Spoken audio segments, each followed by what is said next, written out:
Tahukah kamu, di balik pembelajaran yang menyenangkan di sebuah lembaga, ada peran penting kepala TK yang memimpin dalam penyusunan anggaran program tahunan.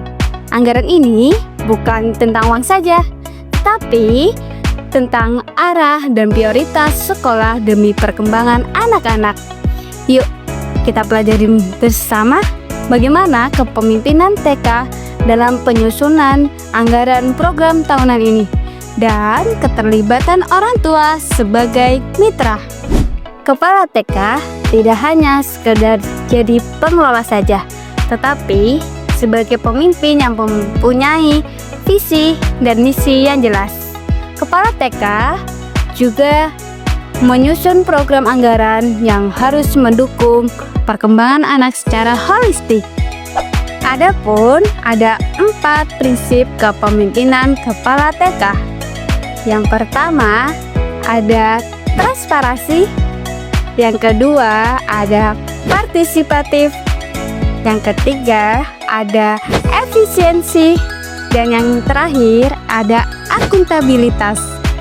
Dalam penyusunan anggaran, kepala TK perlu mengidentifikasi kebutuhan sekolah atau TK. Langkah-langkahnya, yang pertama ada mengidentifikasi kebutuhan, yang kedua menentukan skala prioritas kegiatan, yang ketiga memperkirakan biaya, dan keempat melibatkan komite atau tim untuk validasi, dan yang kelima yang terakhir ada membuat laporan pertanggungjawaban. Kepala TK yang baik selalu mengajak guru dan orang tua ikut serta dalam penyusunan, rencana, dan pengelolaan anggaran sekolah. Dengan komunikasi yang terbuka dan transparan, semua pihak merasa dihargai dan termotivasi untuk bekerja sama.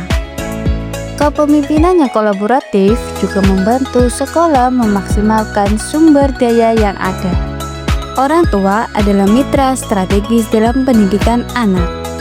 Keterlibatan orang tua sangat penting, termasuk dalam penyusunan program dan anggaran sekolah. Orang tua bisa memberikan masukan, mendukung kegiatan, dan ikut mengevaluasi pelaksanaan program. Saat orang tua merasa dilibatkan, kepercayaan dan dukungan mereka terhadap sekolah pun meningkat. Bisa ceritakan Ibu bagaimana proses perencanaan anggaran tahunan di TK Tahfiz Al-Quran?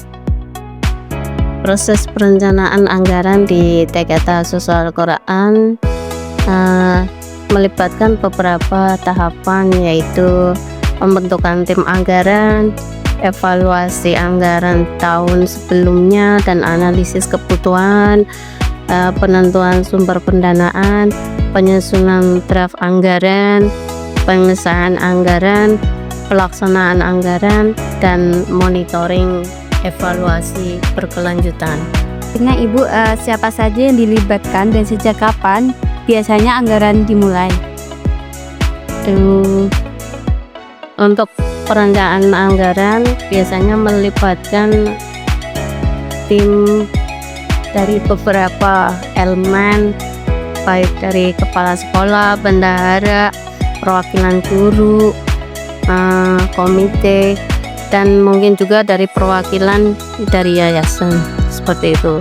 Dan pelaksanaannya biasanya kita mulai dari bulan Juni tahun ajaran yang akan datang, yang saat ini sudah berakhir, seperti itu. Dari mana sumber dana utama berasal dan bagaimana Ibu menjaga agar tetap akuntabel dan transparan? Dana yang bersumber dari sumbangan pembinaan pendidikan dari orang tua dan dana dari pemerintah itu yang lebih banyak. Untuk dari yayasan belum bisa mendanai secara full gitu ya. Untuk menjaga akuntabelnya dengan melakukan perencanaan dan penganggaran yang secara tertib, pelaksanaan dan pencatatannya juga tertib, pelaporan berkala juga tertib, mekanisme pengawasan dan umpan baliknya juga tertib dan transparan. seperti itu. Selanjutnya Ibu, pertanyaannya, seberapa efektif menurut Ibu saluran komunikasi antara pihak sekolah dan orang tua terkait anggaran dan program? Dan apa saja yang masih perlu ditingkatkan? Untuk saluran komunikasi yang efektif antara sekolah dan orang tua terkait anggaran dan program memang sangat penting ya, yaitu dengan komunikasi tatap muka langsung. Kita pertemuan wali murid 1 bulan sekali. Untuk kegiatan itu biasanya melibatkan rapat dengan komite juga, terus menggunakan platform digital dengan WA, chat apabila orang tua itu pengen mengetahui perencanaan anggaran. Itu bisa melalui WA, bertanya di WA atau grup kelas masing-masing, dan komunikasi tertulis biasanya dengan surat menyurat. Kita pemberitahuan ke orang tua untuk apa yang akan dilaksanakan pada bulan-bulan setelah anak-anak masuk sekolah. Itu biasanya ada surat edaran untuk kegiatan baik di sekolah maupun di luar sekolah, seperti itu. Oke Ibu, untuk pertanyaan terakhir, apakah orang tua pernah mengajukan pertanyaan atau kritik terkait program anggaran tersebut Ibu? Orang tua biasanya ya banyak yang mengkritik program dan anggaran yang kami anggarkan di tahun-tahun ajaran ini.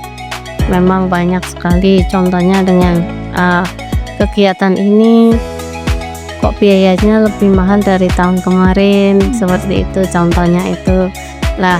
Untuk tahun ini biasanya ada kegiatan ini tapi kok tidak dilaksanakan, seperti itu.